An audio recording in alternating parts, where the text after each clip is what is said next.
Assalamualaikum warahmatullahi wabarakatuh. Kami dari kelompok 2 akan memaparkan materi mengenai spektroskopi HNMR. Sebelum kami memaparkan materi mengenai spektroskopi HNMR, ada baiknya saya memperkenalkan rekan-rekan saya. Saya sendiri Lika Oktavistiwi, ada Salsabila, Amelia Nurhaliza, Desta Amelia, dan Puspita Anggraini. Untuk materi pertama akan dipaparkan oleh Puspita Anggraini. Kepada Puspita, saya persilahkan. Spektroskopi 1HNMR itu adalah metode analisis yang digunakan untuk menentukan struktur suatu senyawa berdasarkan jenis proton atau hidrogen. Spektrum 1HNMR itu memberikan informasi mengenai jumlah jenis proton dalam suatu senyawa dan sifat lingkungan dari masing-masing jenis proton hidrogen. Untuk prinsip kerja itu absorpsi radiasi elektromagnetik pada daerah frekuensi radio tertentu tergantung dari sifat magnetik inti suatu atom, di mana kita akan mengenal I atau integer. Integer itu ada dua, yaitu half integer dan integer. Inti dengan I lebih dari 0 adalah inti yang dapat mengabsorpsi gelombang elektromagnetik. Selanjutnya adapun pergeseran kimia. Seperti yang telah ditampilkan pada tabel 1, pergeseran kimia itu dapat terjadi karena adanya perbedaan lingkungan yang menyebabkan perubahan kecil dalam frekuensi di induksi. Selanjutnya, bagian dari spektra HNMR. Untuk spektra HNMR yang biasa berada di sinyal 0-10 atau 12 ppm. Berikut ini ialah contoh atau gambaran dari spektra HNMR. Yang pertama, puncak-puncak yang di garis biru ini yaitu menunjukkan jumlah jenis protonnya. Kemudian pada spektra HNMR itu terdapat standar TMS. Apa itu standar TMS? Standar TMS adalah standar senyawa referensi dari tetrametilsilan. Kemudian juga terdapat geseran kimia yang ditanda panah ini.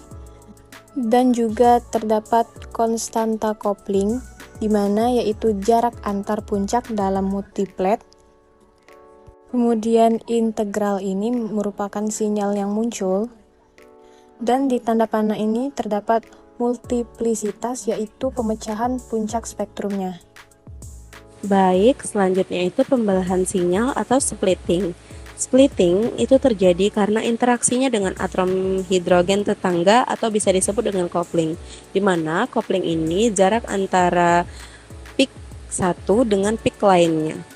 Untuk pembelahan sinyal di sini terbagi menjadi 4. Ada singlet, doublet, triplet, dan quartet. Untuk singlet itu merupakan proton tanpa proton tetangga yang tidak setara secara magnetis menunjukkan puncak tunggal dalam spektrum 1HNMR. Untuk doublet, itu merupakan proton dengan satu proton tetangga yang tidak setara menimbulkan puncak yang terbelah dua atau 2 kali lipat.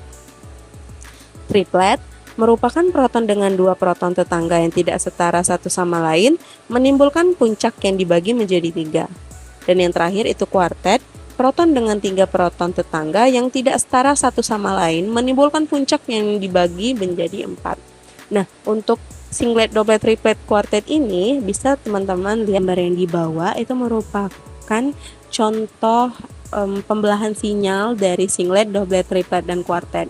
Di situ teman-teman bisa lihat satu peak yang tinggi itu merupakan singlet, untuk yang sebelah kiri dan sebelah kanan itu merupakan triplet karena peaknya itu ada 3 disebut jadi triplet, dan yang di ujung sebelah kanan itu ada dua peak sampingan itu merupakan doublet, dan yang terakhir itu ada heptet. Heptet itu merupakan jumlah peaknya itu lebih dari 4. Nah, untuk gambar yang di atas itu merupakan aturan N+1, di mana 2 atom H tetangga berarti 2 ditambah 1 itu sama dengan 3.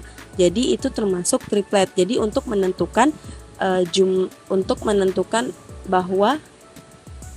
bahwa pembelahan sinyal itu munculnya ada 3.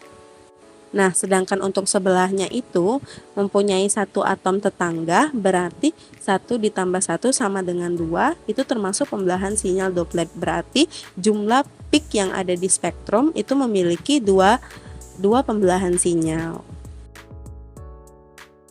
Berikut ini beberapa pola splitting pada umumnya. Itu terdiri dari doublet, lalu ada triplet, dan dilanjutkan dengan seterusnya itu ada kuartet. Nah, apabila garis tersebut lebih dari 7 garis sinyalnya, maka dikenal sebagai multiplet.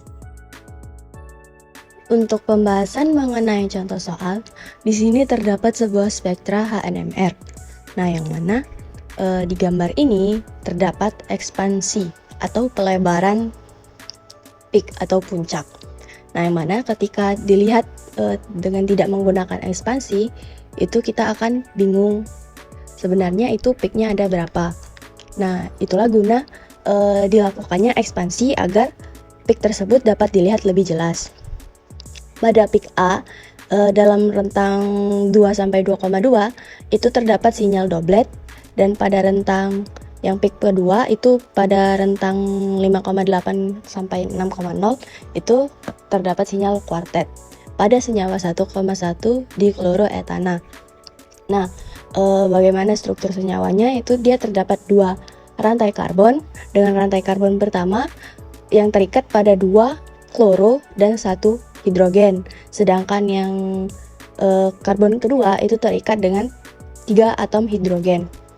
Nah, yang mana sinyal doblet tersebut itu diasumsikan mirip ketika dengan menggunakan rumus N+1 itu pada area A yang mana C nomor 2 yang terikat dengan 3 hidrogen itu memiliki 1 tetangga hidrogen, yang mana ketika dimasukkan ke dalam rumus N+1 itu 1 + 1 sama dengan 2, sehingga mengeluarkan sinyal doblet.